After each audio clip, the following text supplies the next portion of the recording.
काली तिल का यज्ञ भाग में दे देने पर, यज्ञ में अपन जो काली तिल डालते हैं, इससे घर परिवार में जितने लोग रहते हैं उनकी आयु में वृद्धि होती है। ठीक है। अक्षत अगर यज्ञ में दिया जाता है तो हमारे पूर्वजों के लिए, हमारे पितरों के लिए लक्ष्मी की वृद्धि कराता है और पितरों को तारता है। जौ का बड़ा महत्व है। आप लोग देखे होंगे दाना, जौ का 3 जगह पर दान है। जौ का दान कितनी जगह पर है? 3 जगह पर। एक, ब्रजमंडल में कहीं घूमने के लिए जाएं, कहां पर? ब्रजमंडल में कहीं जाएं तो थोड़ी सी जौ जरूर लेकर जाएं, उसको पटक देने पर हमारे घर में कभी संपदा की कमी नहीं आती। एक जौ ब्रजमंडल में। जौ का भाग दूसरे नंबर पर जाता है गंगोत्री। कहां पर? गंगोत्री। गंगोत्री में अगर जौ का दान दे दिया जाए तो घर में किसी की अकाल मौत नहीं होती। याद रखना, किसी का अटैक, शुगर, कोई बड़ी बीमारी आदि कोई भी बड़ी बीमारी किसी को नहीं होती अगर जौ गंगोत्री में छोड़ी जाए। तीसरा जौ का दान होता है नैमिषारण्य। कहां पर? नैमिषारण्य। नैमिषारण्य चक्र तीर्थ में अगर जौ का 2 दाना अगर समर्पित कर दिया जाए तो याद रखना, वहां केवल 2 दाने जौ के छोड़ देने पर घर में कभी क्लेश नहीं रहेगा। नैमिषारण्य। 3 जगह दानों का महत्व, जौ के दान की पुण्य। तो यहां जो काल तिल का महत्व करा गया तो कहा वो काल का हरण कर लेता है। एक बात आप सबसे पूछना चाहूंगा, बेटियां कोर्ट में खड़ी होकर अपनी प्रॉपर्टी का हिस्सा ले, वो अच्छा लगेगा कि बाप अपने हाथों से दे दे, वो अच्छा लगेगा? बोलो रिची जी, बोलो बोलो, जरा जम के बोलो रे। माता पिता अपने हाथ से जीते जी अपनी बहन बेटियों को, गौ माता को जो दे दे, गाय के चारे में 1 रोटी निकाल कर दे दी, वो दान हो गया। चलते चलती दुकान में, चलती चलते काम में से जो तुमने निकाल कर दे दिया, वो दान है, वो धर्म है, वो पुण्य है। मरने के बाद कोई गीता जी दे दे, चाहे गौमुखी माला दे दे, चाहे लोटा दे दे, चाहे आसन दे दे, ये सब अपनी जगह पर है, पर दान वही कहलाया जो तुमने अपने हाथों से दिया। तो तुमने अपने हाथों से दिया। जब तक ये शरीर चले और तुम्हारे घर में चले, तब तक सब अच्छे काम कर लो। दुनिया के जितने अच्छे काम है सब कर लो।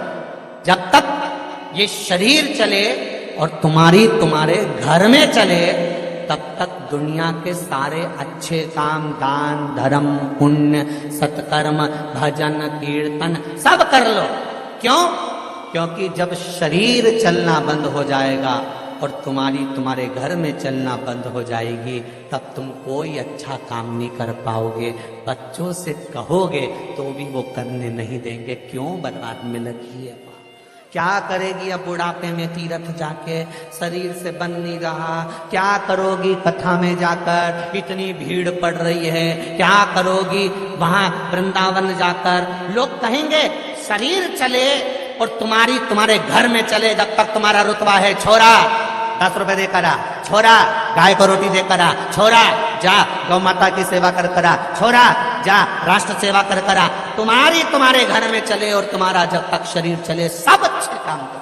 कई बहुएं इस अंदाजे में बैठी है, मेरा छोरा को पढ़ा लूं, लिखा लूं, इनका अव्वल बना दूं, इनके लिए सब अच्छा कर दूं, डॉक्टर बना दूं, इंजीनियर बना दूं। बनाओ, पर साथ में आसक्ति से दूर होकर। डॉक्टर बनाओ बेटे को, इंजीनियर बनाओ बेटों को, बच्चों को खूब पढ़ाओ, पर पढ़ाने के साथ में उनको संस्कारवान बनाओ। साथ में ये सिखाओ, हमारे घर में मेहमान आए प्रणाम करो, काका जी आए प्रणाम करो, चाचा जी हैं प्रणाम करो, दादाजी हैं प्रणाम करो। हमें बारंबार प्रणाम का भाव उसमें व्यक्त किया जाए, बारंबार समझाया जाए। और जो सुख फिर आनंद का होगा, जो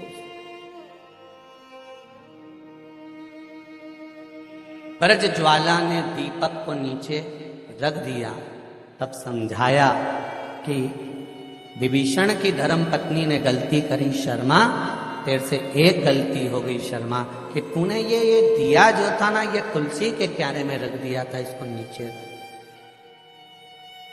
महाराज ब्रज ज्वाला के स्मरण में ये चित्त वृत्ति में ये बात पहुंच गई,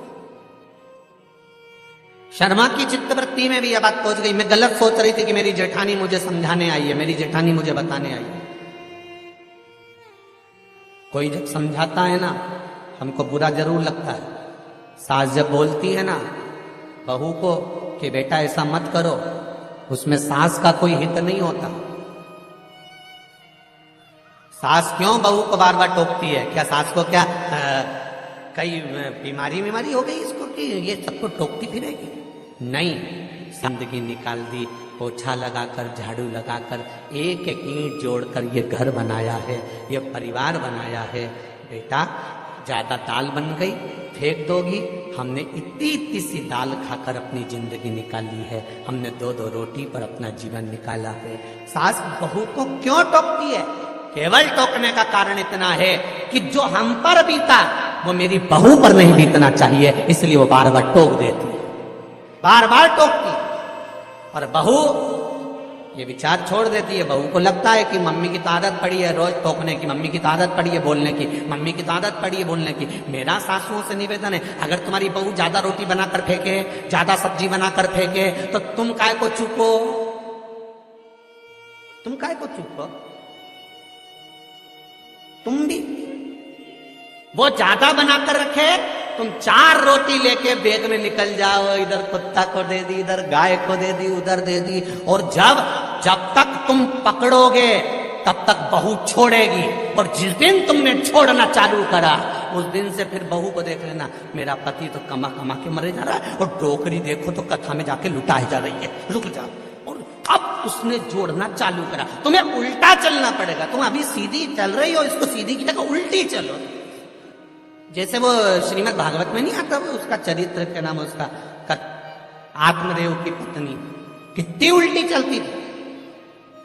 फल दिया खाने के लिए, उसने किसको खिला दिया? बोलो जरा, भागवत जी में लिखा है, किसको खिलाया? गाय को। कितनी उल्टी चलती थी। फल दिया था खुद के खाने के लिए कि तेरी पत्नी को दे देना, पत्नी गर्भ से हो जाएगी।